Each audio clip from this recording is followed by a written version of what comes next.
E aí, pessoal, tudo bem? Prontos para mais um mergulho profundo com a gente. Preparada. Hoje a gente vai se aventurar num tema que mexe bastante com as estruturas do cristianismo, né? A apostasia. É verdade. E para nos guiar nessa jornada, a gente tem um material incrível aqui, o livro Apostasia, Desvios do Evangelho e a Verdadeira Regeneração em Cristo. Oh, que título. É, né? Já impacta de cara. E a gente sabe que a apostasia, assim, em linhas gerais, é o afastamento da mensagem do Evangelho. Mas a questão é, quem define o que é o verdadeiro Evangelho? Essa é a grande pergunta, né? É aí que a coisa fica interessante. Fica. Porque, né, muitos grupos religiosos se consideram os únicos. Guardiões da verdade. Os únicos imunes à apostasia. E acabam julgando todos que pensam diferente, né? Como se estivessem no caminho errado. É como se cada um tivesse um mapa diferente. Apontando para o norte em direções opostas. Isso. A verdadeira torre de Babel religiosa. Total. E o livro que a gente tem aqui, ele vai bem fundo nessa questão. Questionando se é possível. Será que é possível? Está envolvido em atividades religiosas, missões, cultos, sem de fato ter abraçado a mensagem central do Evangelho. Fé. Ele provoca bastante a gente com essa pergunta. Provoca. E aí, o que você acha? E o autor, ele argumenta que toda essa estrutura que a gente vê, as mega igrejas, pastores famosos, projetos sociais, tudo isso pode ser uma fachada que esconde um certo afastamento da verdadeira essência do Evangelho. Uma fachada. Ah, Mas como assim? Se tem tanta gente envolvida, tanto trabalho sendo feito em nome de Deus, como pode ser uma fachada? a questão central para ele é o foco. O foco dessas atividades pode estar deslocado, sabe? Pro humanitarismo, pra tradição, pra aparência. E não pro poder transformador do Evangelho. Entendi. É como se a mensagem estivesse sendo diluída, sabe? Perdendo a força original. Que ele está dizendo que é possível pregar o Evangelho. Essa é a grande provocação do livro. Ele faz uma distinção importante entre pregar o evangelho para quem ainda não conhece, né? Oferecendo a salvação. E ensinar a fortalecer a fé de quem já foi regenerado. Ah, entendi. Então, quem já teve um encontro genuíno com a mensagem, né? Isso. E o que seria essa tal regeneração? Boa pergunta. É só ser batizado, frequentar a igreja. Explica pra gente esse conceito. Segundo o livro, a regeneração é muito mais profunda do que isso. Ele usa um versículo de 2 Coríntios 5,17 que me marcou bastante. E assim, se alguém está em Cristo, é nova criatura, as coisas antigas já passaram, as que se fizeram novas. Nossa. Que forte, né? Era Tem um reset total, um novo nascimento. É exatamente isso. E essa ideia, ela pode incomodar algumas pessoas. Principalmente as que acreditam que a salvação, ela é conquistada através de boas obras, né? De méritos próprios. A regeneração meio que coloca em xeque essa visão, né? Mostrando que a transformação, ela vem de uma mudança interna profunda, que só pode ser gerada pelo próprio Evangelho. E aí entra a questão da graça, né? Que a gente já mencionou aqui em outros mergulhos. Sim. A ideia de que a salvação é um presente e não algo que a gente conquista. E o autor, ele é bem categórico nesse ponto. A verdadeira aceitação do Evangelho, ela se baseia unicamente na graça e não no mérito. Ele usa uma analogia do livro de Isaías, capítulo 52, versículo 3, porque assim diz o Senhor: por nada fostes vendidos, também sem dinheiro sereis resgatados. Vendidos e resgatados. Que metáfora impactante. Como a gente pode entender isso na prática? A ideia é que, por causa do pecado, né, a gente se torna meio que escravo de uma ilusão. A gente busca ser como deuses, busca a nossa própria glória e acaba se perdendo nesse caminho. Sei. Mas, para nos libertar dessa escravidão, para nos reconciliar com Deus, a gente recebe o dom gratuito da redenção. Não precisa pagar nada por isso. É de graça. De graça. É meio contraditório, né? Como se a gente tivesse uma dívida impagável e, de repente, alguém viesse e perdoasse a dívida, sem exigir nada em troca. Essa é a beleza da graça.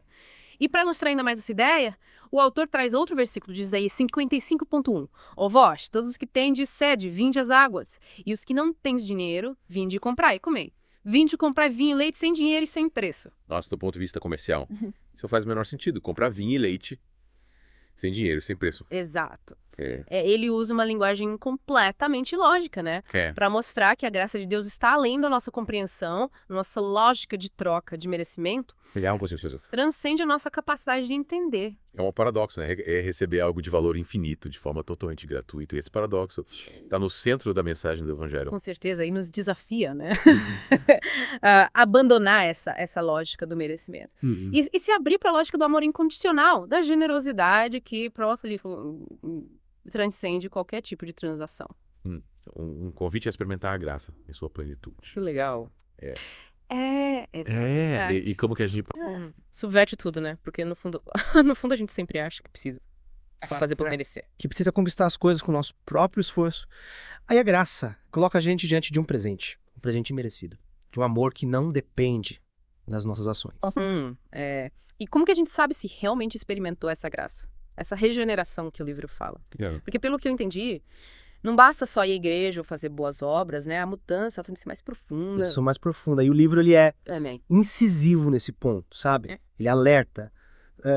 Por enquanto, você confundir religiosidade com fé genuína. A gente pode estar engajado em atividades, mas tem que ter passado por uma transformação interior, sabe? Real. Então, o que realmente importa não é a aparência, mas a essência, a mudança que acontece no nosso interior. Isso, no nosso interior.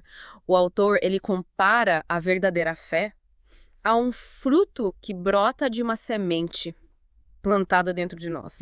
E esse fruto, ele se manifesta numa vida transformada, em ações e atitudes que refletem o amor e a graça que a gente recebeu. E como fica a questão do julgamento? Muitas vezes a gente vê pessoas, né, que se acham donas da verdade, julgando e condenando quem não segue as suas crenças. Isso é compatível com a mensagem do Evangelho. Olha, o livro, ele critica veementemente essa postura de arrogância e prepotência. Afinal, quem somos nós para julgar o próximo, né? O Evangelho, ele nos convida a compaixão, humildade. A nossa missão é anunciar a mensagem. A transformação é a obra de Deus, não nós. Faz sentido. É como se a gente estivesse plantando a semente, mas o crescimento depende da terra, do sol, da chuva. A gente não controla tudo, né? Exato. E o autor, ele nos lembra, né, que a gente também é falho, que precisa da graça de Deus, tanto quanto qualquer outra pessoa. Quando a gente se coloca no papel do juiz, esquece da própria fragilidade, da própria necessidade de perdão. É uma chamada humildade, né? Reconhecer que a gente não tem todas as respostas. Que está em constante aprendizado, em busca de uma compreensão mais profunda do Evangelho. E como que a gente pode se aprofundar nesse conhecimento, sem cair em interpretações. Distorcidas. Fanatismos. O livro, ele aponta a palavra de Deus, as escrituras sagradas, como a bússola para essa busca. É lá que a gente encontra a base para nossa fé, a fonte da verdadeira sabedoria. Mas a Bíblia foi escrita há tanto tempo, num contexto tão diferente do nosso. Como que a gente pode aplicar esses ensinamentos à nossa realidade, né, atual? Boa pergunta. Aí entra a importância do Espírito Santo.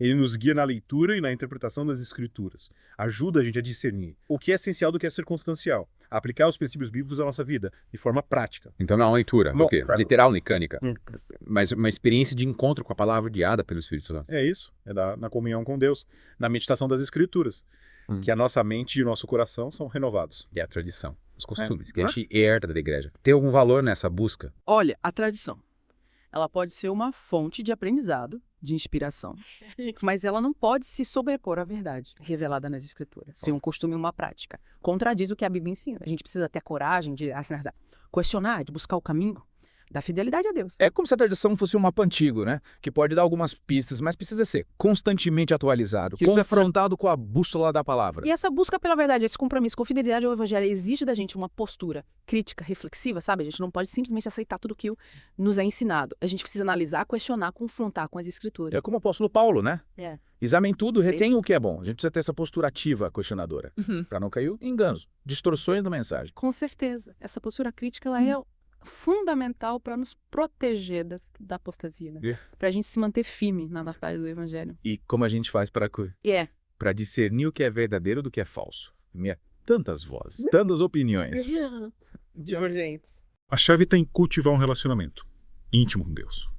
Buscar a sua sabedoria através da oração, da meditação da sua palavra, da comunhão com os cristãos. É nesse processo de busca sincera que o Espírito Santo nos guia, nos ilumina, nos conduz à verdade. Então, a busca pela verdade não é uma jornada solitária, mas uma caminhada em comunidade, onde a gente pode compartilhar as nossas dúvidas, aprender uns com os outros e se fortalecer mutuamente na fé. É isso, é na comunhão que a gente pode confrontar as nossas ideias, receber conselhos e encorajar, perseverar na fé. E essa perseverança é fundamental, né? Porque o caminho do discipulado não é fácil, cheio de desafios, tentações. E sim, o livro nos alerta para as diversas formas de apostasia que a gente pode enfrentar, né? Desde a negação explícita da fé até o desvio gradual. Sutil, quase imperceptível. É por isso que a gente precisa estar vigilante em constante busca pela renovação da mente e do coração. Como que a gente se protege dessas armadilhas? Como fortalece a fé? Para resistir às tentações? Para permanecer firme do Sínitras. O livro ele destaca a importância da oração, do estudo da Bíblia, da comunhão e do testemunho da nossa fé. Não basta só conhecer a doutrina, né? A gente precisa vivenciá-la na prática, no dia a dia, nos relacionamentos, nas decisões. A fé genuína, ela se manifesta em ações, em atitudes. Um jeito de viver que reflete o caráter de Cristo. Exato. E quando a gente quando cai em tentação, quando se desvia do caminho, o que acontece? A gente perde a salvação. Essa é uma pergunta que muita gente se faz. O livro aborda essa questão. Aborda sim, e ele garante, né, que a graça de Deus é maior do que os nossos erros. O seu amor por nós. Incondicional. Mas então, Pardo, qual a consequência da apostasia? Se a salvação não se perde, qual o problema de se afastar da fé? A consequência é a perda da comunhão com Deus, a perda da fonte da alegria que você... Não, da fonte da vida. Ele pode dar. É como se a gente se desconectasse da fonte da vida, sabe? Da fonte da verdadeira felicidade. É como se a gente escolhesse viver longe da luz, né? Na sombra. E acabasse se perdendo em caminhos escuros. E essa desconexão, ela nos leva a buscar satisfação em coisas passageiras, efêmeras, que no final só trazem vazio, frustração. E como que a gente pode ter certeza de que está no caminho certo? Que não está caindo em nenhuma forma de apostasia? O livro ele nos convida a fazer um autoexame sincero, analisar a nossa vida, à luz da palavra. É como se a gente fizesse um inventário da alma, sabe? Buscando identificar as áreas que precisam ser purificadas, transformadas pela graça de Deus. E essa busca pela transformação, pela santificação, é um processo contínuo, né? Que dura a vida toda. Com certeza. É como uma árvore que precisa ser constantemente regada, podada, cuidada para dar frutos, né? Abundantes. Então, o amor, a alegria, a paz, a paciência, a bondade, a fidelidade, a mansidão, o domínio próprio. Exatamente. É por meio desses frutos que a nossa fé se torna visível, que o mundo pode reconhecer que somos discípulos de Cristo. Quando a gente enfrenta dificuldades, né? Quando passa por momentos de uxária, sofrimento, como manter a fé em vias adversas? O livro, ele nos lembra que a fé, ela não nos isenta das provações, mas ela nos dá força para enfrentá-las, né? Com esperança, com confiança em Deus. É como se a fé fosse uma âncora, né? Que nos mantém firmes em meio à tempestade. Que essa fé, ela nos leva a enxergar o propósito de Deus em todas as coisas. A crer que Ele está no controle, mesmo quando a gente não entende os seus planos. É um filme desafiador, né? Manter essa perspectiva em meio à dor. Mas é nesse tipo de situação que a fé é genuína, se revela, né? E a confiança em Deus é testada e fortalecida. E essa fé fortalecida... Sim, não dá pra testemunhar, né? Do amor, da graça de Deus, mesmo em meio a circunstâncias mais difíceis. É como se a nossa vida se tornasse um testemunho vivo do bom, por chance de como viver. Nossa, o poder do evangelho. Que eu não podia comer. A vida zero frutinho do evangelho também. Podia ali, sem aquele stress do amor e da graça. Bisogna na confrontazione che lo si levare. E una fase di lovera deve Idemo pa naprej. Eu não sapato letim voler, da puta merda sto scendo, sempre da base, io conosco. Todos são nakdat din sud, aber nós já com força de pretam para festa. O portanto isso de per love mais de movedeiras do lugar das anios lá que lutar assim antino do mundo. Isso qualquer privilégio não é ter mas já não foi nascido na sua vinada, também que nada direção, né? Manchularo um testemunho, né? Sem vídeo que está no ano 2000. E tudo mais censura. Não somos shots, porque não é uma check. Esse é o time para eu vou lá de porque der são estudos do manrion. É just was tanto tua besta. Da mam que pino que começar e gosto mame umas mamori da comissão tem nas corte da minha da graçari. Eu puxo aqui. Sei, Lu, é muito da graça de graça. Mas não está standando, nada. Ideia. Vimaras Kamé, faço de várias chilhas e cresce estónejo de Deus, pessoal nasce no grande Nidortke. Não é ela majugonha, né? Mas e como que a gente concilia essa busca pela santificação? Com a nossa humanidade, com as nossas fraquezas, imperfeições. A gente nunca vai ser perfeito, né? Mas o livro, ele nos anima a lembrar que a nossa justiça, ela não é própria, né? Ela é um dom de Deus. É como se ele nos vestisse com as vestes da sua justiça, nos cobrindo com seu amor, sua graça. E essa graça nos capacita a viver de forma santa, buscar a transformação do nosso caráter, a crescer em amor, em semelhança a Cristo. Exatamente. E essa busca, ela não deve ser motivada pelo medo, do julgamento, da condenação, pelo amor e pela gratidão a Deus. É o reconhecimento do seu amor, né? Incondicional, da sua graça, imensurável. Deus me vira em som da que nesse não esperar a nura mandar o livro o prongira. Essa tentação uma. Questão da tua confissão da que é onça de. Hela se se ribana so slide page da que era allo salvage do bom lixo, da vestidos chiari maquenaro. E polizia entra, se scisinara. Ele tendo lá, com borbisch do teterismo, né? Presente que nel match che tem un tochesso sottolis, posso dizer que esse era o meio de lá que aqueles beras encombravam, não fossem cinelas, não teve nada, mais encolado, pô, vegetalistas, sorrisenses. Agro, como eles 41 não tem dentro médicos solidários, não sei ninguém é sorso. Da 360 mormos ou versões, como os dois queridos, ficam a coxa do Felder e nada. Isso mesmo, não gosto de dar lá, just uma get give de quinto. E vai te me levar no norperiádio, ne mostrar a Cristo. Ué. E essa vida de obediência, de gratidão, não é um fardo, é um privilégio, né? De uma ficha para sextas-feira, fui salvar o caso do meu ar de suleza da trebado, me sofreu para a sua fanição, com uma série da surrado, aqui devendo ser seguinte, peliro, que gerisse estranizar com a faleza das suas mere paga, se fidisse mais umas pitas da ação. Jornada. Incrível. Quando final gostando. Com humanidade, né?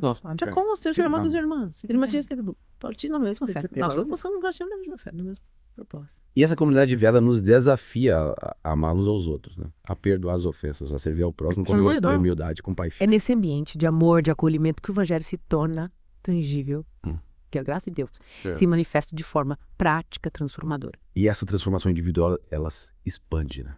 Para a sociedade, impactando famílias, comunidades, nações. É como se o evangelho fosse uma semente. Bem ao ser plantada num coração. Germina e produz frutos que se multiplicam, espalhando vida e esperança. Parecia, eu acho que às vezes com semeadores da palavra, né?